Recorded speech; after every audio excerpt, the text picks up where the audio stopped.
शब बारात के ख़ास 6 नफल पढ़ने का तरीका तवज्जो के साथ समझ लें। शब बारात आने से पहले खुद भी इसको सीख लें और दूसरों के साथ शेयर भी कर लें।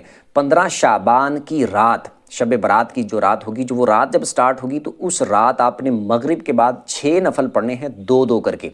पहले 2 में आपने नियत करनी है कि ए अल्लाह, इन 2 नफलों की बरकत से मुझे दराजी उम्र बिल खैर अता फरमा। अल्लाह अकबर कह के नमाज स्टार्ट करनी है। सुबहानक अल्लाह पढ़ें पहली रकत में, फिर अल्हम्दुलिल्लाह, फिर उसके बाद कुल हु अल्लाह पढ़ लें 3 बार।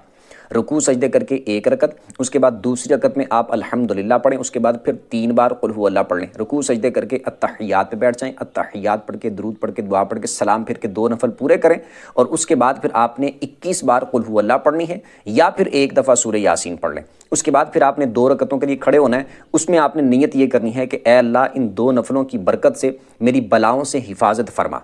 उसके बाद आपने उसी तरह सेम जिस तरह पहले मैंने बताया 2 नफल पढ़ने हैं, सेम उसी तरीके के मुताबिक।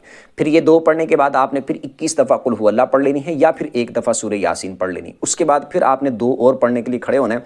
उसमें आपने नियत ये करनी है कि ए अल्लाह, इन 2 नफलों की बरकत से मुझे अपने सिवा किसी का मोहताज ना करना।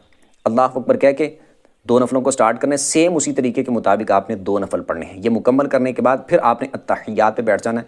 मतलब कि ये मुकम्मल कर लिया तो उसी हालत में बैठे बैठे फिर आप उसके बाद कुल हु अल्लाह पढ़ लें या फिर 21 दफ़ा कुल हु अल्लाह या फिर सूरह यासीन पढ़ लें। उसके बाद अल्लाह की बारगाह में दुआ करें, इंशाअल्लाह की फजल से